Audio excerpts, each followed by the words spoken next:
hormat kepada dosen kuliah berbasis budaya yaitu Dr. Haji Rusdiana Nahia dan teman-teman Haji Al-Farha yang saya cintai.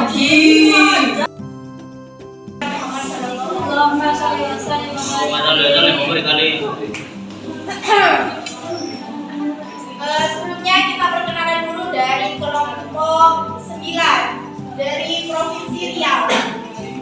Assalamualaikum warahmatullahi wabarakatuh. Waalaikumsalam warahmatullahi wabarakatuh.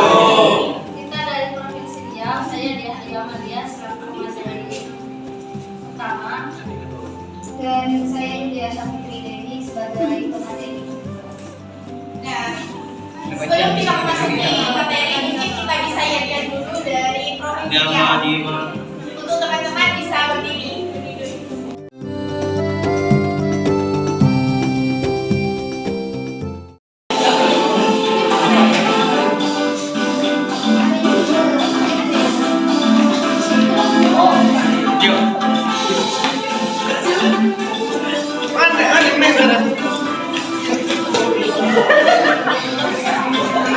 Kita dari Provinsi Riau, Mudik Jaya, kelompok 9.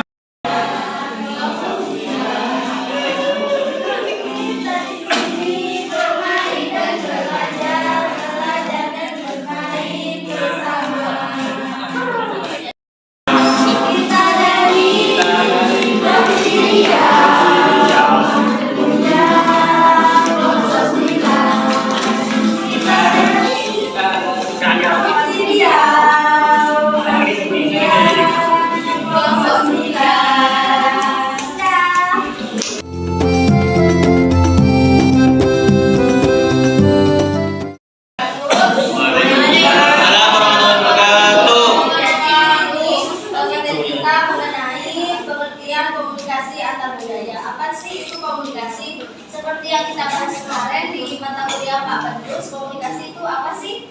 Kan sudah tahu ya. Sekarang bagaimana komunikasi antar budaya itu? Jadi perlu kita ketahui bahwasannya komunikasi antar budaya adalah komunikasi antar orang yang berbeda budaya. Pernyataan ini beranggapan bahwa perbedaan cara hidup yang berkembang dan dianut oleh sekelompok orang serta berlangsung dari generasi ke generasi.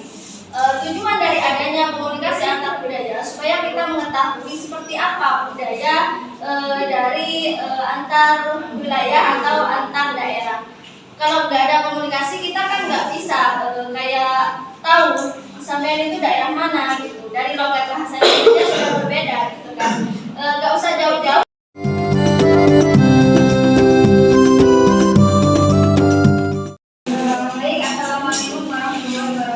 Waalaikumsalam warahmatullahi wabarakatuh. Di sini saya selaku pemateri kedua akan menjelaskan mengenai hubungan budaya dan komunikasi ini.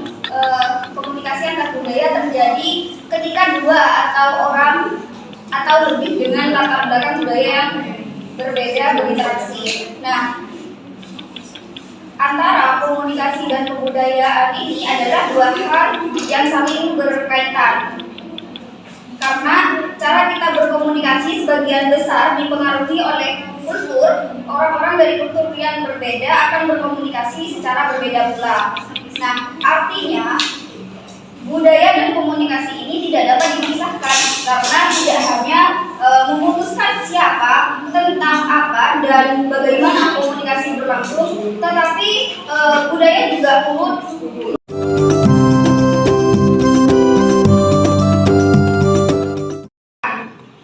Yang keempat, mendengarkan aktif dan bertanya pertanyaan. Mendengarkan dengan penuh perhatian dan bertanya pertanyaan yang relevan dapat membantu memastikan pemahaman yang baik.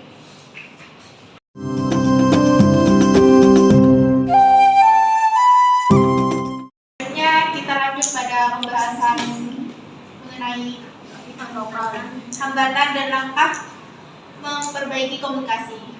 Kepada Mbak Amel dipersilakan. Kalau ada hubungan antara komunikasi dan juga budaya. Selanjutnya, dibalik dari adanya komunikasi antar budaya tentu tidak berjalan secara mulus nih teman-teman. Pasti ada hambatan dan langkah dalam memperbaiki komunikasi. Apa saja sih hambatan dalam komunikasi antar budaya itu sendiri? Yang pertama ini bahwa perlu adanya kehati-hatian dan juga toleransi seperti itu. Yang kelima ini prasangka. Prasangka merupakan salah satu kendala atau hambatan berat bagi suatu kegiatan komunikasi. Oleh karena orang-orang yang mempunyai prasangka belum apa-apa sudah bersikap curiga dan menentang komunikator yang hendak berkomunikasi. Maksudnya di sini dalam bahasa gaulnya itu overthinking seperti itu. Misalnya emang dari tatapannya Mbak Fian atau Mbak Yana emang seperti itu. Yang dievaluasi juga seperti itu, harus mengerti. Oh iya, nanti mungkin ada bicaranya aku lebih rendah seperti itu. Ya. Juga yang kedua itu ada sifat positif. Komunikasi sikap positif ini khususnya penting dalam situasi antar budaya karena begitu banyak hal yang tidak dikenal dan diketahui yang mengakibatkan kita tidak mampu memperkirakan apa yang menyebabkan itu harus perlu adanya kehati-hatian dalam menyampaikan informasi atau komunikasi dalam sebuah pesan yang akan disampaikan seperti itu. Yang ketiga yakni etnosentrisme.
daerah dan memainkan peran penting dalam mempertahankan dan memperkaya keanekaragaman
warahmatullahi wabarakatuh.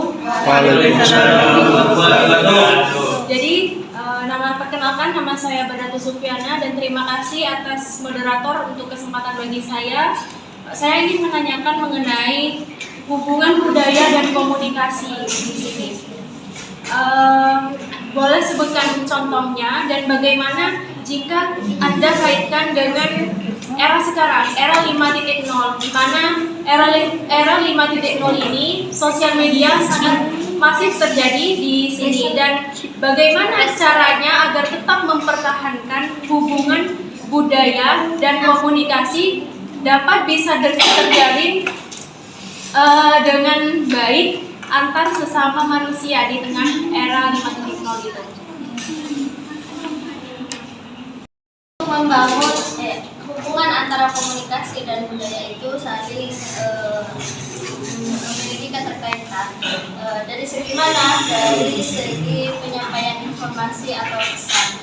Mungkin dari budaya yang berbeda, namun komunikasi itu harus tetap terjaga. Mengapa keduanya saling berhubungan? Karena tanpa adanya komunikasi, kita tidak akan tahu budaya yang dimiliki oleh suatu daerah tersebut. Nah, komunikasi ini merupakan aspek terpenting dalam menyampaikan sebuah pendapat, atau mungkin ada kayak penolakan dari segi bahasa. Nah, itu bisa dibicarakan dengan adanya keterbukaan seperti itu, dengan adanya adanya toleransi dan juga komunikasi yang efektif tanpa menjatuhkan satu sama lain seperti itu. Bagaimana?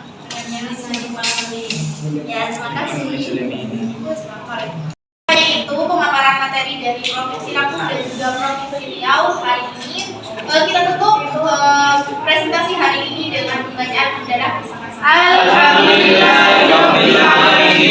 Saya moderator pamit undur diri. Kurang lebihnya mohon maaf. Wassalamualaikum warahmatullahi wabarakatuh.